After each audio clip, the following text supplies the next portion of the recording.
मैं देख रहा हूं कि सियासी हालात इस मुल्क के अगले आने वाले 2 महीने में बिल्कुल बदल जाएंगे।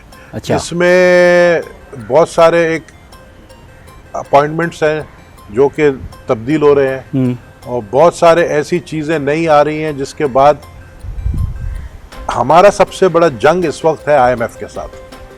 पहले हम गुलाम थे ब्रिटिश गवर्नमेंट की, हमारे ऊपर अब IMF का गुलाम है। अब IMF के गुलाम है। अच्छा। IMF की डिक्टेशन पर हम चलते हैं। IMF कहता है बिजली का बिल बढ़ा दो, हमने बढ़ा दिया। आवाम जाए भाड़ में। आवाम की क्या हालत है?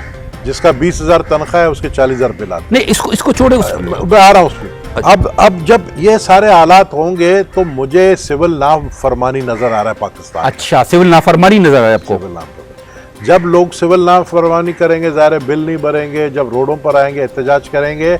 और मुझे ये भी नजर आ रहा है कि लॉ एंड ऑर्डर का सिचुएशन खतरनाक होने जा रहा है।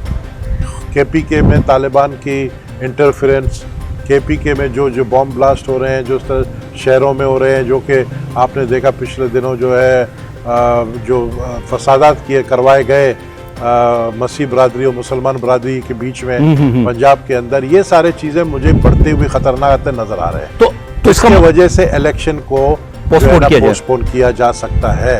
तो ये करने की सोच एक तबके की है, एक तबके की वो सोच है कि इलेक्शन को मजीद और जो है ना पोस्टपोन किया जाए और फिर एक टेक्नोक्रेट गवर्नमेंट को लाया जाए, फाइनेंशियल इमरजेंसी लगाकर कि मुल्क जो है दिवालिया की तरफ जा रहा है।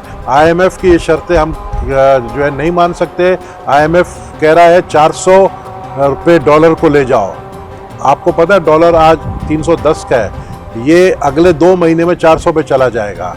आपके पास वो हालात मुल्क के आने वाले हैं कि हम जैसे लोग, आपने अभी मेरे अंदर एक लियारी का दोस्त बैठा था, बोला साहब आप अपना कद काट देखो, आप मोटरसाइकिल पे घूम रहे हो, आपका वायरल। मैंने कहा भाई मैं पेट्रोल अब अफोर्ड नहीं कर सकता, मेरे जैसा बंदा तो मैं सोचता हूँ कि यार चलो लियारी में मोटरसाइकिल में घूमूं। तो मकसद ये हमारी जैसे लोगों की सोच है, तो गरीब आदमी कहाँ